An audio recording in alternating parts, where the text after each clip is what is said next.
Hoy vamos a descubrir la historia de una figura verdaderamente fascinante de la música clásica, un hombre que vivió una vida doble, dividida entre el deber más estricto y una pasión arrolladora.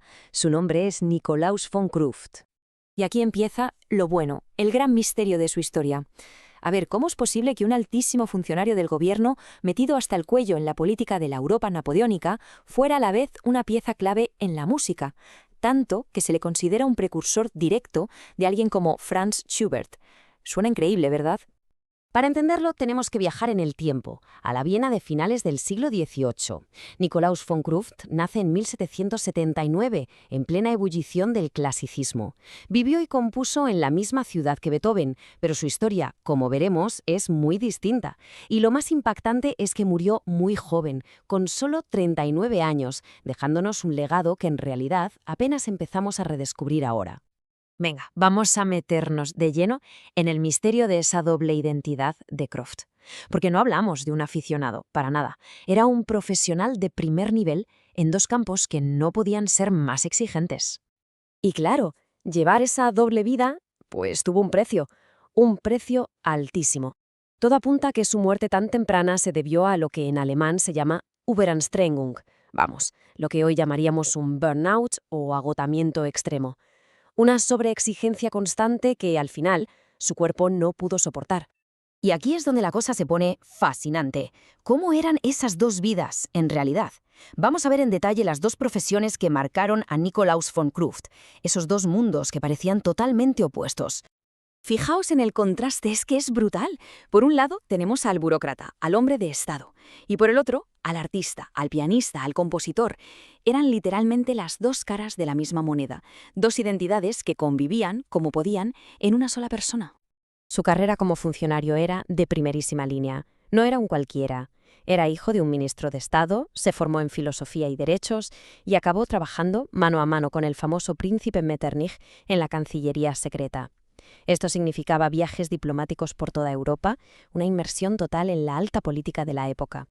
Pero es que su vida musical no se quedaba atrás, ni mucho menos. Estudió composición con Albrechtsberger, que fue el mismo maestro de Beethoven, casi nada.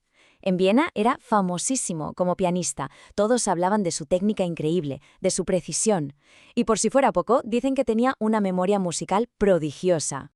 Así que quede claro. Kruft no era un aficionado que tocaba el piano los domingos, era un compositor muy serio y respetado, y su trabajo, como vamos a ver ahora, fue clave para todo lo que vino después en la música. Su obra se apoya, digamos, en tres grandes pilares. Por un lado, bebió de la tradición, componiendo preludios y fugas que miraban directamente al gran Johann Sebastian Bach. También exploró la música de cámara, con sonatas para violín y fagot. Pero donde de verdad dejó una huella imborrable fue en sus Lieder, sus canciones, y esto es fundamental para entender su importancia. Y esto es muy fuerte. No es una opinión cualquiera. Los musicólogos lo señalan como uno de los precursores más importantes de Franz Schubert en el arte del Lied. Esto, dicho así, puede no sonar a mucho, pero significa que Kruft ayudó a inventar un género que definiría todo el romanticismo musical alemán. Y todo esto nos lleva, claro, a su obra cumbre. La pieza que le ha asegurado un hueco en la historia de la música y que desde luego cualquier trompista que se precie conoce a la perfección. Hablamos, por supuesto, de la sonata para pianoforte y trompa en mi mayor, una obra que hoy es una piedra angular, una pieza fundamental de repertorio para este instrumento. La estructura es la clásica de 3 movimientos, pero es un auténtico viaje. Empieza con la energía de un allegro moderato, después te sumerge en la belleza pura del andante expresivo, y termina por todo lo alto con un rondo a la polaca, un final súper vibrante con ese toque de danza polaca que estaba tan de moda en la Viena de la época. Y ojo, que no es una piececita corta, estamos hablando de unos 22 minutos de música. Es una obra de peso, que exige muchísimo tanto técnica como musicalmente a los intérpretes. Y aquí un detalle muy curioso que nos dice mucho sobre su mentalidad práctica. El propio compositor indicó en la partitura que la parte de la trompa también la podía tocar un violonchelo. ¿Por qué? Pues para que la obra tuviera más posibilidades de ser interpretada. Un tipo listo. Y la sonata fue un éxito, ¿eh? Se publicó por primera vez allá por 1812 y décadas más tarde, una de las editoriales más potentes de la historia, Breitkopf and Härtel, la reeditó.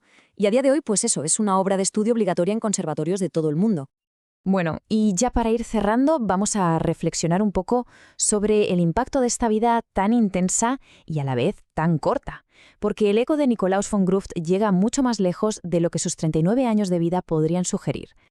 Al final todo vuelve al principio, a esa palabra alemana, Überanstrengung, la tensión constante de ser un diplomático de élite y a la vez un compositor y concertista de primer nivel tuvo que ser sencillamente demasiado. Su historia es casi una advertencia sobre los límites de la ambición humana. Entonces, ¿con qué nos quedamos de Nikolaus von Gruft? Pues, primero, que fue un compositor clásico vienes con todas las letras. Segundo, que fue una figura clave para entender la evolución de la canción alemana. Tercero, que nos dejó una obra maestra para la trompa. Y sobre todo, que su vida es un relato alucinante sobre ese conflicto eterno entre lo que uno ama hacer y lo que uno debe hacer. Y todo esto nos deja con una pregunta flotando en el aire. La historia la suelen escribir los gigantes, los Beethoven, los Schubert. Pero, ¿cuántos otros talentos extraordinarios como Gruft, que vivieron vidas complejas, divididas, fascinantes, se han quedado ocultos en las sombras, esperando a que alguien algún día lo redescubra?